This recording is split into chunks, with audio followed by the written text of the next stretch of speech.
আসসালামু আলাইকুম ভিউয়ার্স, আজকে চলে এসেছি একটি নতুন রেসিপি নিয়ে। বাড়িতে কোনো উপকরণ নেই, শুধু ব্রেড আছে। এই দিয়ে বানিয়ে দেবো একটা মুখরোচক নিউ স্ন্যাক্স রেসিপি। তার জন্য আমি ব্রেডের কটা স্লাইস নিয়েছি এবং এইগুলোকে আমি পিস পিস হিসেবে কেটে নেব। দেখুন বন্ধুরা, আমি কত সুন্দরভাবে কেটে নিচ্ছি।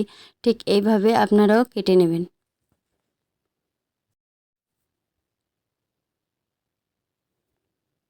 এরপর আমি একটা পেঁয়াজ নিয়েছি, পেঁয়াজটাও আমি কুচি কুচি করে কেটে নেব। চুলাতে আমি একটা কড়াই চাপিয়ে দিয়েছি, এর মধ্যে আমি পরিমাণ মতন তেল দিয়েছি। কুচি করা পেঁয়াজটা দিয়ে অল্প ভেজে নেব। এর মধ্যে আমি দিয়ে দেব কেটে রাখা ব্রেডের পিসগুলো।